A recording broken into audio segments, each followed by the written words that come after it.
Vous êtes ici dans la salle dite synodale du palais épiscopal. Synodale parce que c'est un lieu de rassemblement, un lieu où on rendait la justice, où on rassemblait l'ensemble des prêtres et des gens pour des grandes fêtes, et également une salle universitaire.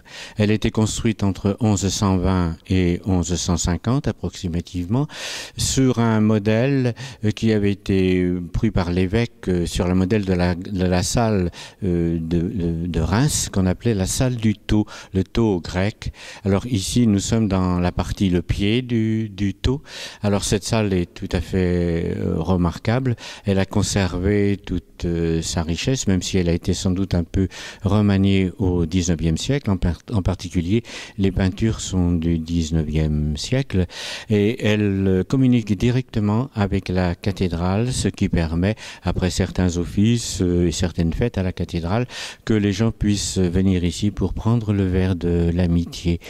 Alors, le plafond est du XVe siècle. Jusqu'au XVe siècle, la salle avait comme plafond une voûte identique à celle du grenier Saint-Jean. Et on a voulu faire une grande bibliothèque au-dessus de cette salle. On a donc surélevé la toiture et mis ce plafond qui est assez costaud pour pouvoir supporter une bibliothèque. Alors, cette salle est animée de chapiteaux tout à fait remarquables, avec dans l'ensemble de la maison, le thème des chapiteaux, c'est ne nous laissez pas succomber à la tentation, délivrez-nous du mal.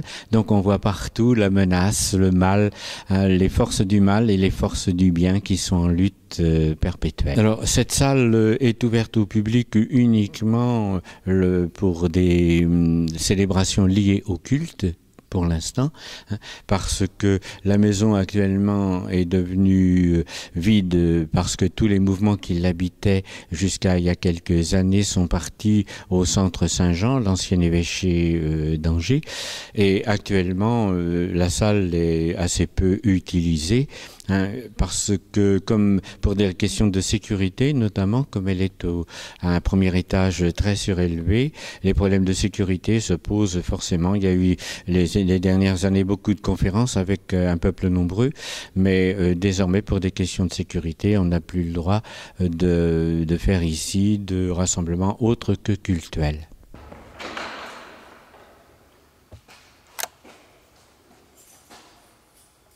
Ça va ?